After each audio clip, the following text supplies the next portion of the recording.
Welcome sa isa na namang episode ng VIP Lounge where we feature very inspiring Pinoypreneur, and I hope this time you get inspired because we have this power couple who got their dream house and lots of dreams because of their vitamin business. So tara, samahan niyo ako. Let's do a house tour and be inspired with our guest this episode. I'm talking about no less than the power couple, Billy and Pin De La Fuente. Halika, tignan natin yung bahay nila at baka may pa-lunch, Swertihin tayo ngayong araw na to. Look at their property here in Batangas. Ayan, katok-katok, wala man doorbell, Okay lang naman, no trespassing. Hi, Billy and Pin! Hi, guys! I hope you Hello. don't mind, Dala ko ang buong netizens para makita ang inyong mansyon, Yeah. Welcome to... Chateau de la Fuente! Yay! Pasok tayo. Yes. Welcome sa Chateau. Wow, ang lamig, ang lamig. Parang centralized aircon. Grabe kahit anong init sa labas dito, parang ang lamig. Siyempre, dapat. Punta tayo dito sa living area pa lang, ha? Punta tayo dito. How many can this accommodate? So actually, ang gusto namin comfortably as much as possible hanggang 30 packs lang talaga. But some people, pwede pang magdagdag pang may party, mga 30 to 40 packs. So- So, nakikita niyo yung mga artworks behind us. Okay, so lahat yan inspired by different emotions ko. Parang gallery of emotion. Gallery of Yes, emotions correct. during Ayan. pandemic and post-pandemic. Siyempre doon naman tayo sa, di ba, yung favorite part ko, yung entertainment area. Parang den, Yes. So on this part, actually, this is the entertainment area and slash bar. So may mini bar kami doon sa part na yun. And TV area also. And then I added this touch kasi nga gusto ko parang Italy o kaya restaurant touch. Pero perfect yan. Pag umupo ka dito, ang view mo ay yung mga paintings ko.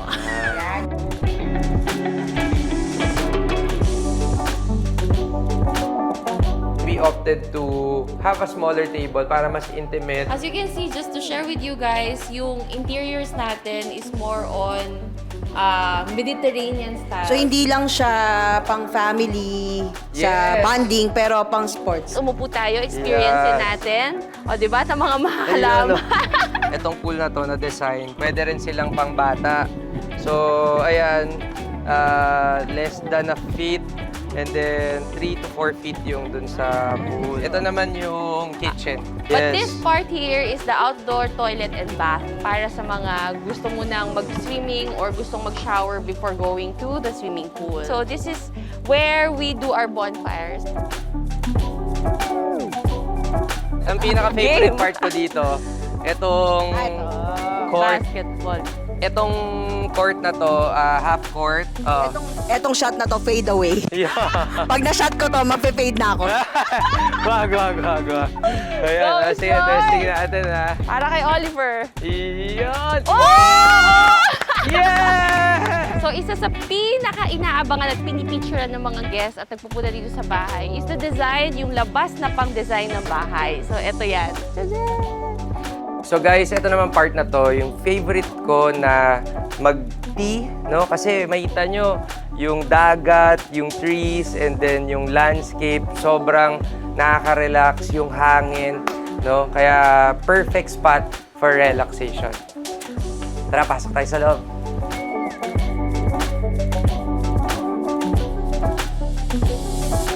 Pin is a very hardworking woman. Yung babae na malaking pangarap, maraming pangarap, pero ang pinaka-goal is to be the best mom and wife to Billy and our children, Godfrey and Joaquin and Sophie. When I was little, I really loved to do arts. So my family already knew that I have artistic skills. However, since nung bata ako, hindi naman kami mayaman. So, ang mahal ng mga gamit for art. So, I set it aside. So, ang nangyari naman yan, since we are related to German, I ended up in hospitality. So ako naman, I'm a man of many hats. I'm the type of guy na outdoors, I love walking, sporty, you name it, lahat ng sports, basketball, volleyball, badminton, lahat ng extreme sports or normal sports talagang simula bata, pinasok ko yun. So naging varsity din, volleyball, badminton, basketball. Pero bata pa lang ako, mahilig na akong maglaro ng mga kotse. Bukod sa sports, I'm what you call a serial entrepreneur. I love doing startups. On top of that, as early as 26, no, talaga nakaplano na yon na gusto kong maging matinding, magaling na daddy. Yun part ng buhay ko ngayon na na-enjoy ko kasi with the freedom that you can get through the businesses, yung time freedom na yun, I can spend more time with our family. I'm also a vlogger. I vlog about different types of content. Winner kasi ang goal namin this year is mag 100,000. So, sa lahat ng mga subscribers na gusto mag-subscribe sa channel ko, pag umabot 100,000, papamigay kami ng 100,000 pesos. Diba? Yan ang freedom. I came from a family of doctors and lawyers, but my dad and my mom is employed. So medyo parang hindi talaga ako into business. It was really just from Billy na nakuha ko yung business mindset. As in, magkaiba talaga. Yung sanay ka sa 15-30 na salary, tapos pag nag-business, parati yung sinasabi, ito weekly, then mas hawak mo yung oras mo. I think through Billy and by yung sa kanya, parati yung sinasabi sa akin to watch this, watch that, watch this, watch that. Read this. Read this and read that. Malaking chunk talaga talaga is yung vitamin company na where we belong right now. Because through this company na mulat talaga ako dun sa opportunity na, oh my gosh, as in there is this big opportunity out there that can really give you what you want in life. And at the same time, aside from that, because of this company, mas dun na na-ignite sa akin yung I think I can try this one. So that's with our restaurant before. And then eventually now, through this, where we are right now, the Chateau, this is a result of hard work then from our vitamins company. Kaya sobrang grateful ako because walang katumbas yung rewards na pwede mo makuha compared to when you are employed. Pakalayo kasi chemical engineering, and then wala namang bahid ng entrepreneurship dyan, marketing, sales. Well, I think when I grew up, seeing my dad and mom, yun yung nag-inspire sa akin na mag-business. Dating nagre-rent lang kami. Nung nalugi yung negosyo ng daddy ko, napilitan ko na akong mag-work. Doon ko ngayon nahirap na experience na yung sobrang hirap na buhay. Pero thinking about parang ito na ba yung buhay ko nun? Naisip ko, baka naman si Lord may mabibigay pang mas maganda. Tapos, parang naisip ko, ba't ko ba pinahirapan yung sarili ko? Umuwi ako. And then nag-sorry ako sa daddy ko. Yung current ko na company ngayon, na 15 years, no? 15 years na tayo, babe. 15 years, grabe. Kung wala akong loyalty award sa mga elementary high school, dapat dito sa kumpanyang to meron. Meron na. Meron ba? Oh, sa akin din may loyalty Ayan, award ka ayan. na. Oo nga, 15 na rin kami. 15 years na rin kaming married. Ang dami kong failure actually. Yung real estate, di naman nag-start. Pa-start pa lang, palpak na. Benta ako ng mga takore, mga cooking materials, diba? Franchise, tama? Until finally, nahanap ko na yung tamang business, tamang kumpanya para sa akin. Pero bago ko nahanap yun, nakahanap ko muna yung tamang babae para sa akin. There's no perfect recipe talaga na mag-build ng big agad in this company. Pero yung nag-work sa amin ni Billy, number one dyan siguro yung tamang tandem. Nung nag-start kami sa vitamins company namin before, wala namang nagturo, wala rin naman nag-mentor right away. Ang meron lang noon was the belief that we will be successful. So for me at that time, I just applied what I learned from my previous job from the hotel. Kasi it's people business. Yung pagiging hospitable goes a long way to people. Then I didn't know na yun pala yung gusto rin ng ibang tao, na it's not only about money, it's also about building relationship. Tama. So what happened with Billy, together with Billy naman, was ako, while I was forming relationship with people, he was the one naman yung more on strategies and tactics on how they can build more about the business. Ang maganda doon, nag-respond ng maganda yung tao. Figuring things out as you go through life, na mabalanse mo yung business, yung family, and then minumold mo din yung sarili mo, nag-aaral ka. Kung babalikan ko yung sarili ko noon, siguro sasabihin ko sa kanya, mas bilisan niya pa. Kung yung alam mo lang ngayon, alam mo na noon, Mas edi- mapapabilis mo pa talaga. Oo, mas mapabilis mo pala na.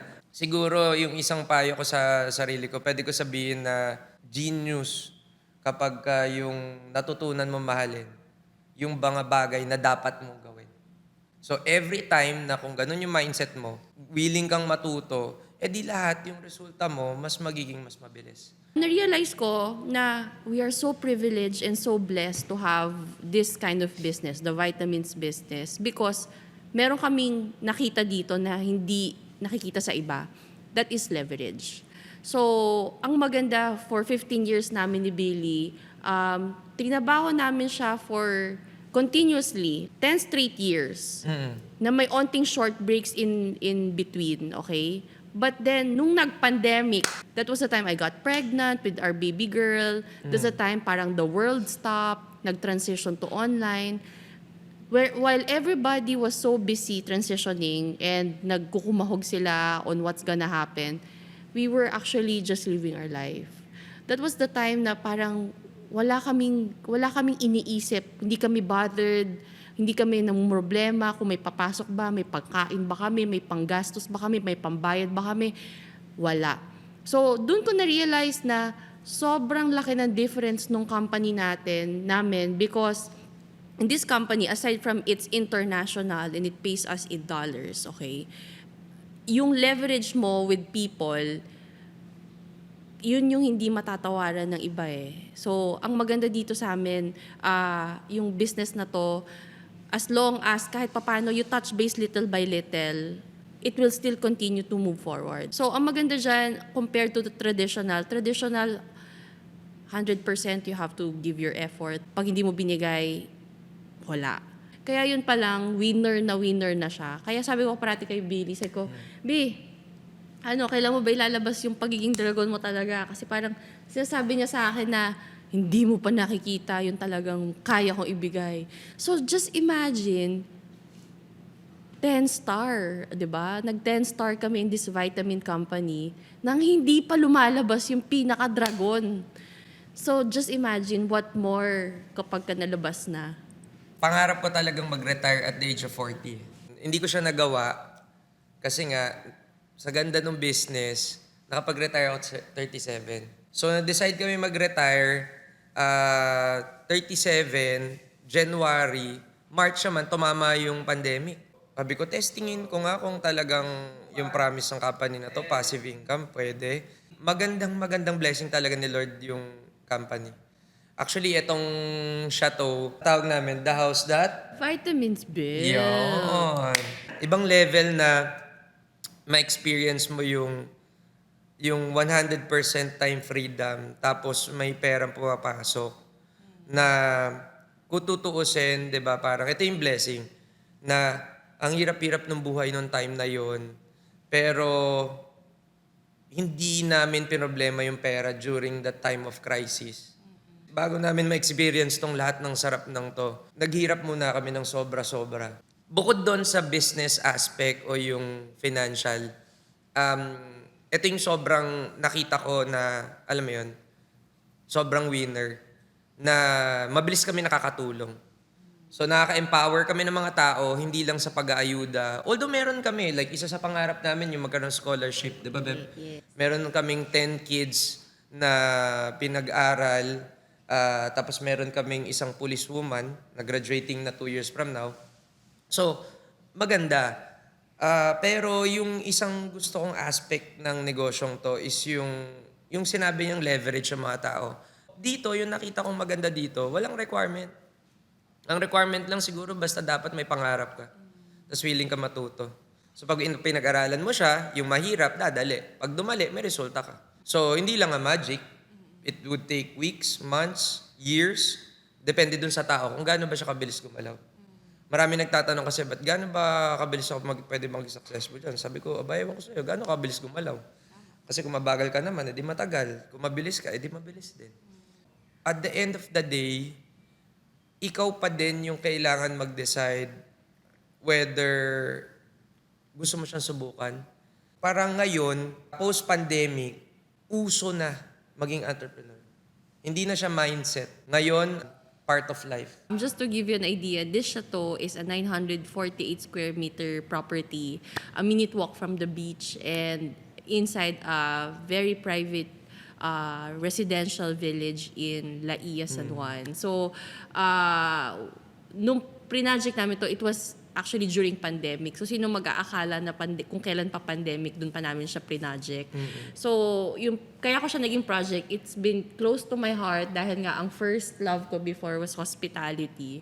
So, nung unang original plan was to migrate muna here from Manila kung hindi nga tuloy ang face-to-face ng schooling ng kids. But then, bumalik, kaya nangyari, hindi naman pwedeng walang mangyari dito sa chateau na pinatayo namin. So, ang nangyari, naging stream of income siya. We opened the doors of this chateau to other people to enjoy. Kaya natutuwa ako because kahit na parang it's been 15 years since I last parang work in a hotel, pero ngayon parang bumabalik ako dun sa first love ko, which is hospitality. So, kaya ko siya favorite kasi it's been really close to my heart to really host. Kaya siguro aside from yung Maserati, yung mga cars na nakuha rin namin, yung Camaro, yung RX-8, and yung house namin in Manila, another na sobrang excited kami is yung ma-acquire pa namin ulit for our kids, which is yung Rockwell nga beside Ateneo. So, lahat ng mga results na to, lahat to nanggaling lang din sa Vitamins Company. So, kung titignan mo maigi, parang ako 15 years ago, naisip ko ba na magkakaganito? Hindi ko siya maiisip. Pero dahil nga naging posible siya, ngayon, parang iniisip ko, kahapon, I was already browsing, ang kailangan next target natin, building. Commercial building. So, imagine mo, sky's the limit na siya. Kaya nga, yung favorite ko talaga 100 floors. 100 floors. 111. Harap ka na lang din naman. Oh, 'di ba? So, kaya ngayon it opened a lot of doors for us, and I think ito rin yung kailangan makita ng mga tao na when you do this business and really give your 100%, yung reward is really endless. So, no limits talaga. Ang nagiging kalaban mo lang dito is yung impatience. And at the same time, yung gusto mong madaliin lahat, wala naman talagang maganda na nadadaan sa mabilisan. So I think, for me, just take it from us who's been here for 15 years and who has amassed a lot of things from this Vitamins Company na kung kaya namin, nagawa din namin, kaya din ng ibang tao. And kung yung taong nakakita nito na hindi pa nagsastart, wag mong isipin PM niyo din. na ako. Tsaka wag niyong isipin na it's too late. It's never too late. Baka malay mo, you're just starting from where we were 15 years ago. You're 23 years old or 25 years old now. So you will already know 15 years after, this is what you can get. Hindi normal yung may rags to riches na yumaman, tas marami kang napayaman, nakasama. Yun yung kakaiba sa storya mo. Pag naalala ko yun, yung mga types na mga gutom kami, naghahati kami sa isang manok, yung tipong inaantok ka na, pero in term namin, magbabaliwan, mag-i-inspirean kami ng mga kasama ko noon. Parang, tapos ngayon, hindi lang yung kotse pero laos na nga yun sa atin yun Parang more on, parang yung bahay na di ba? Na, parang sabi nga ng isa, ganda ka ng kotse mo, pangit naman ng bahay mo, nakatira ka sa nanay mo. Sabi ko, grabe naman to. Kasi ako dati yun. Di ba? Parang nakakamaro, pero yung bahay na, maganda naman yung bahay natin. Maganda naman Pero, yung bahay natin. pero ang point lang is, sabi ko, walang basagan ng trip. Yun yung maganda sa company. Trip mo na mangolekta ng mga goma. Sige, trip mo mangolekta ng mugs. Mangolekta ng sports car, G.I. Joe, NBA cards. Gusto mo makolekta ng experience, ng travel, di ba? It's up to you. Hashtag walang basagan ng trip dito sa kumpanyang to. Na, nakikita ko, yung freedom, hindi lang time. Freedom of financial, hindi. Pero ito, freedom of choice. Nabibigay niya na magkaroon ka ng pagkakataong mamili ng mga bagay na gusto mong gawin na sa totoo lang sa buhay ngayon, bibihira. Ginagawa lang natin, pagkakasyahin natin yung sa sweldo, pagkakasyahin natin yung sa oras, kaya nga Mayo 1, di ba, is our favorite. Pero sana sa vlog na to o sa podcast na to, ma-inspire natin lahat ng mga taong nanonood ngayon. Gawin yung tamang attitude, no, na kailangan para tayo maging successful. Sa ating individual na industries na pinili, di ba? Kung meron nga ako mapapayo, hanap ka ng right company, ng right opportunity, right team, and syempre pinaka-importante, yung right you. Kasi pag right na lahat, pero hindi pa tamang ikaw, hindi rin magiging tama yung resulta mo. So para matamaan mo yung goal mo na yan, di ba? Kailangan lahat right, lahat tama, para sa pool na sa pool. I hope na-inspire namin kayo through our story. Sobrang thank you sa Vitamins Company namin. It won't be possible without the Vitamins Company. And sana kung na-inspire kayo, feel free to message us if you have questions or inquiry. And sana na-inspire din namin kayo to work hard on your dreams and never give up. Tandaan nyo, ang opportunity, palagi natin sinasabi, sipag at tiyaga. Pero dapat may RO. Ano yun? Yung right opportunity. And yung right opportunity natin, hindi yan magpapakita sa'yo. Dapat ginagrab mo.